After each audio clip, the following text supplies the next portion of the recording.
Hello, everyone. I'm Sam Ekman of Gold Derby here with Jason Smith and Ron Ames from The Lord of the Rings, The Rings of Power, and you are both nominated for Outstanding Special Visual Effects, and this is your first Emmy nomination, I believe, for both of you, so congratulations.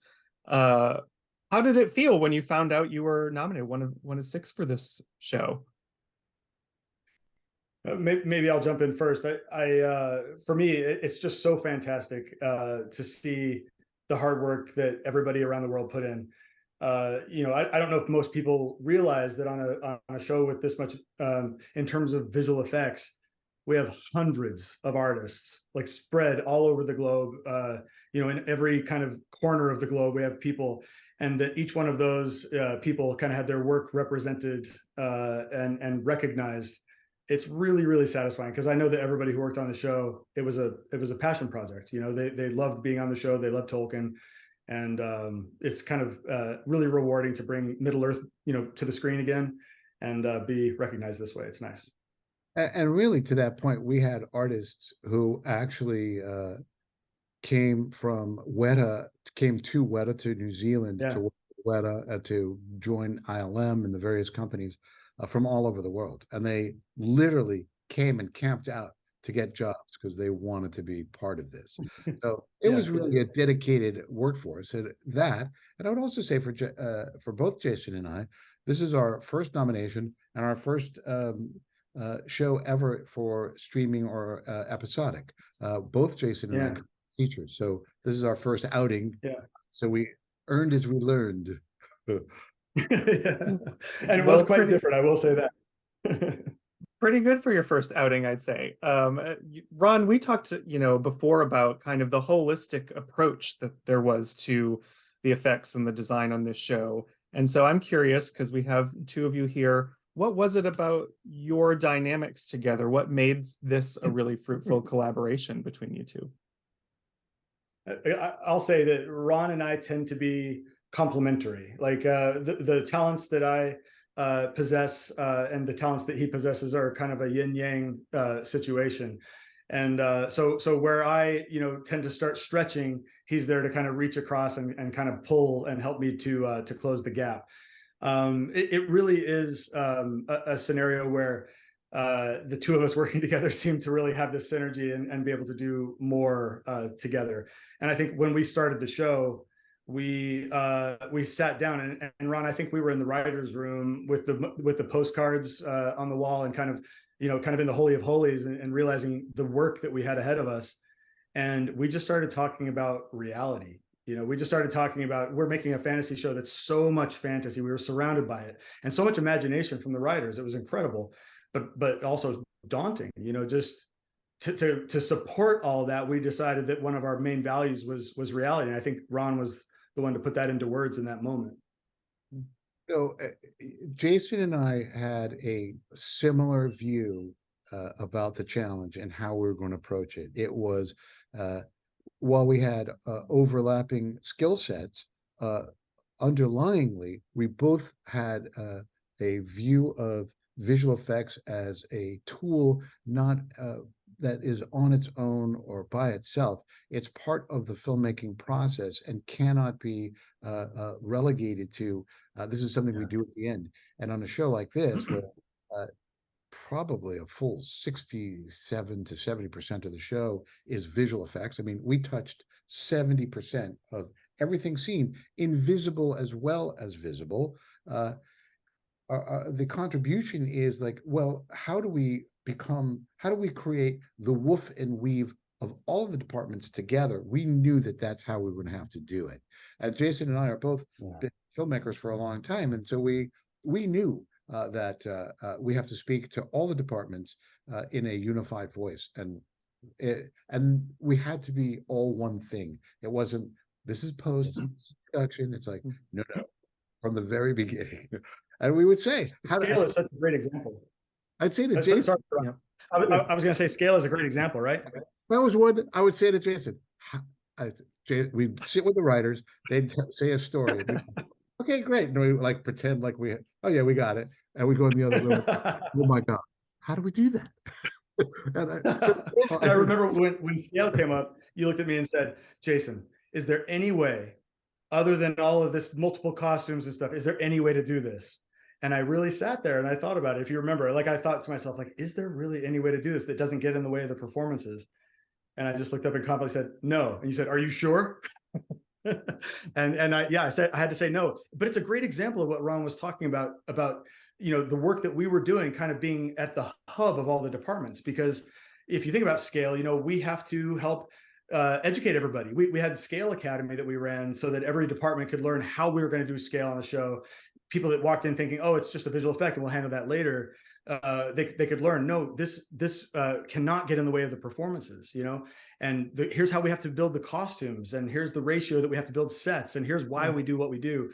And that was one example. I mean, it extended to so many different things, like the scale is a great example, because even the directors and camera people, you have characters that are tall and characters that are small in the same frame, and they are all standard size human beings.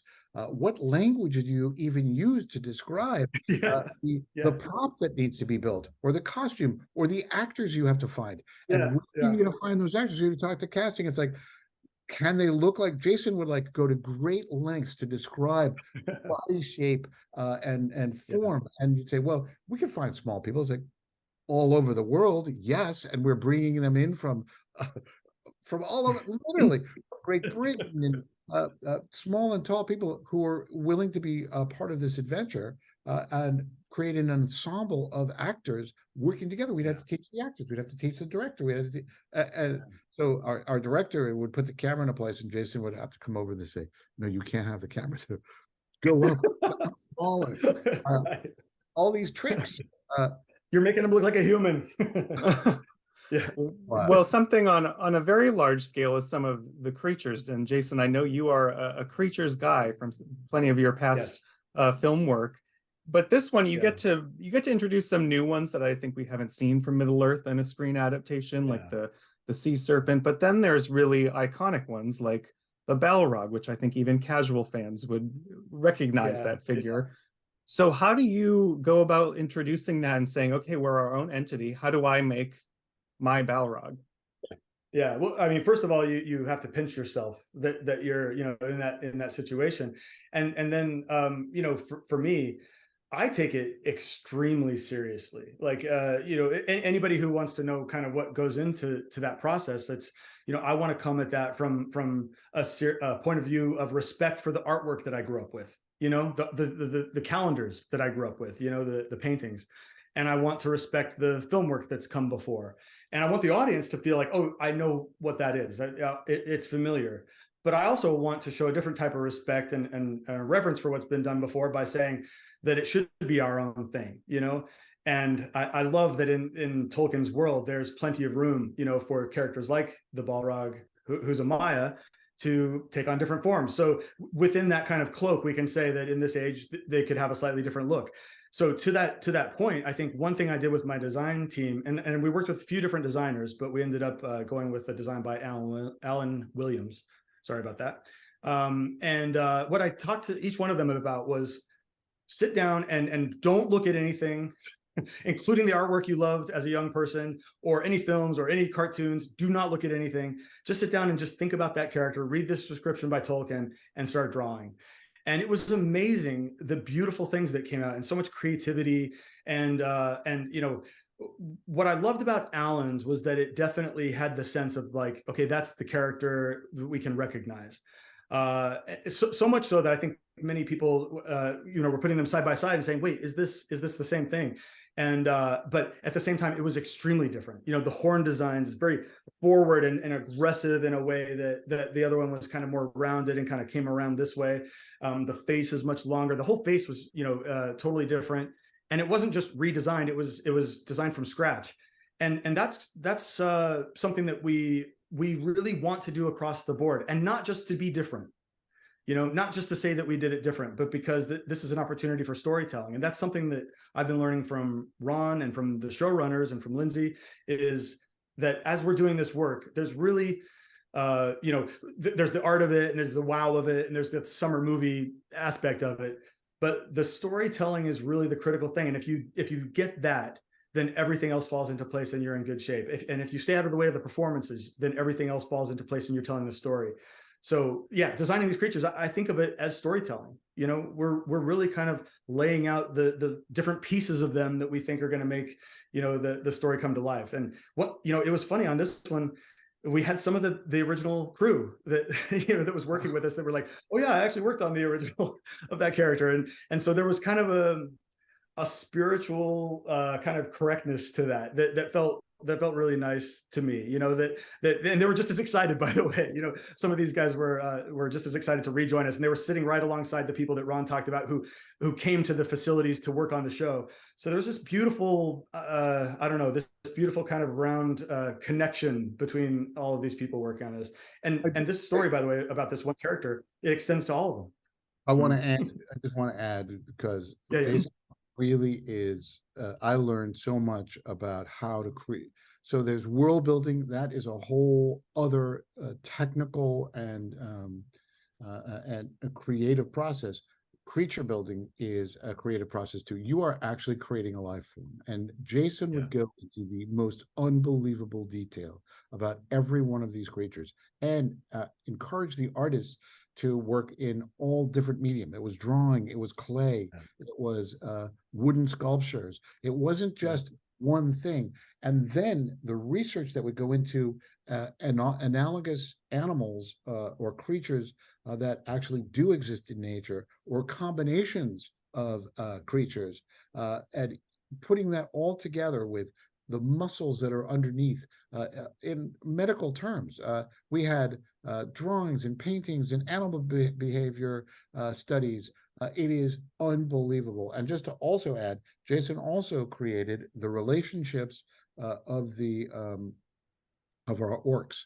Our orcs, while the prosthetic makeup was done with Jason, Jason actually created the whole civilization and relationships between the various kind of orcs, and not as cartoons, but as a society with rules and culture. And then everybody started jumping in. Our costume, our designer, Kate Hawley, who's also up for award, was really, she was insanely creative, and everybody then could join in and start helping. So it was fascinating.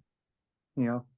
Well, you mentioned kind of world building before, and what I love about this world is that it is very nature forward. It is, because that's an ever-present theme in Tolkien's work, and it's present in this show as well, that it's very kind of grounded in nature, which poses something very interesting when you think about all the magic that comes into play. So I'm curious, when you're looking at that, when someone suddenly has to fall out of the sky in a meteor or cast a spell or shapeshift, how do you approach the effects for that moment when you do have such a grounded world? I just want to set the table for Jason to answer. Jason, we'll just set the table.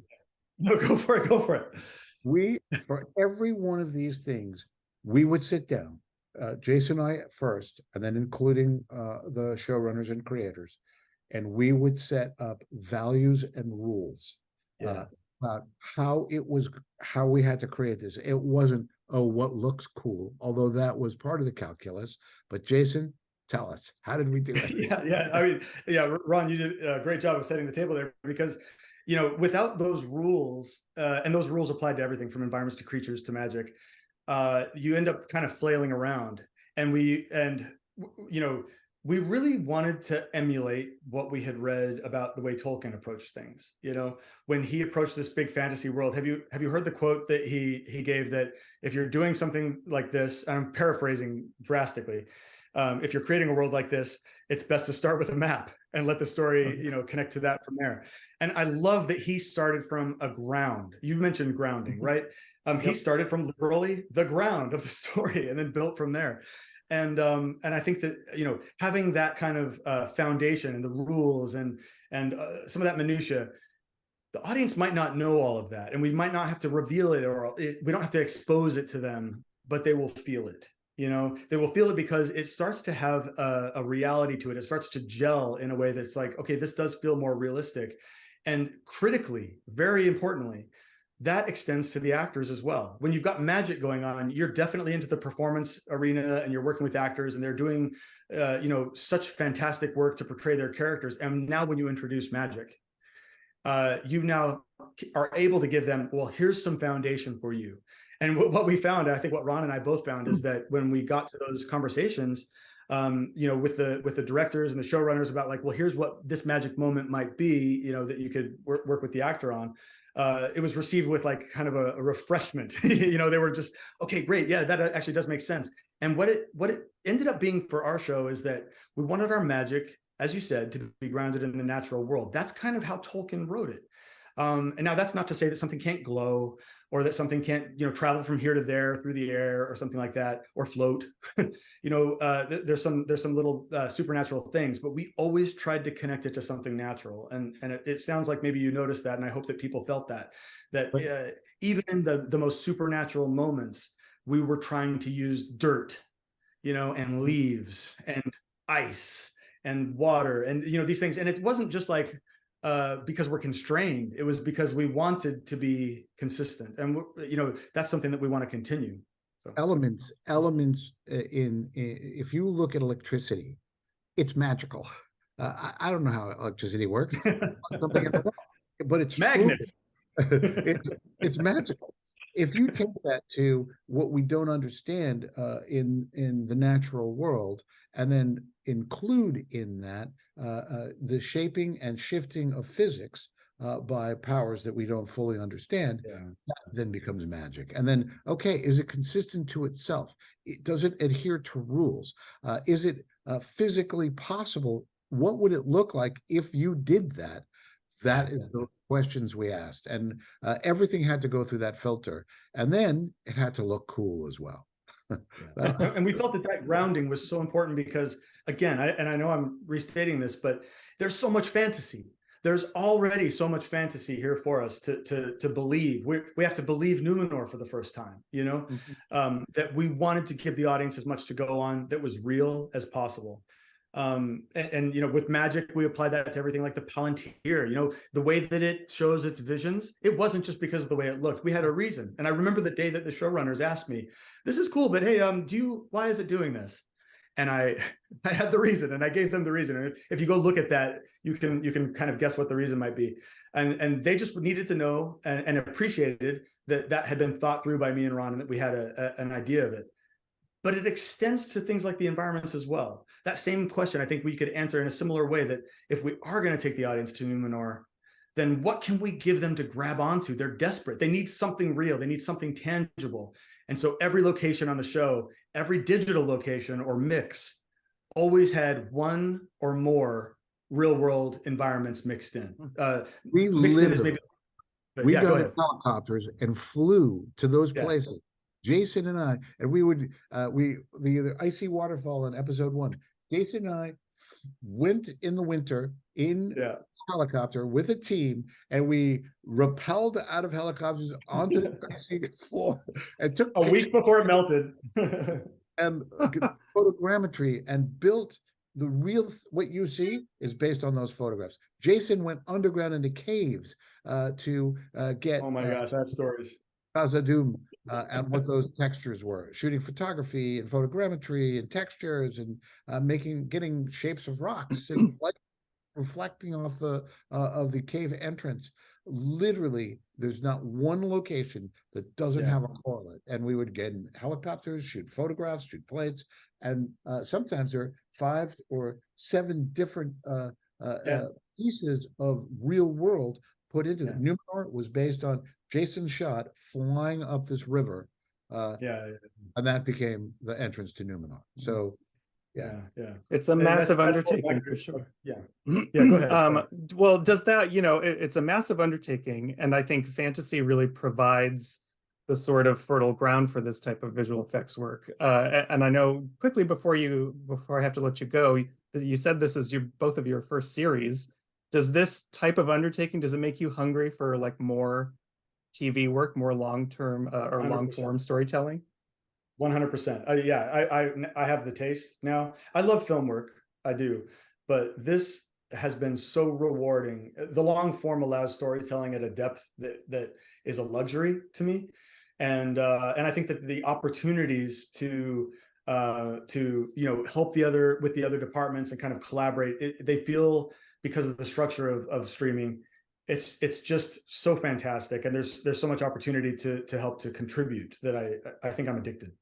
There's the form has changed. It is no longer a episodic, that it doesn't have to be as good. It's the audience expects a theatrical experience. We did 9,000 visual effects. Every single one of them was theatrically sound.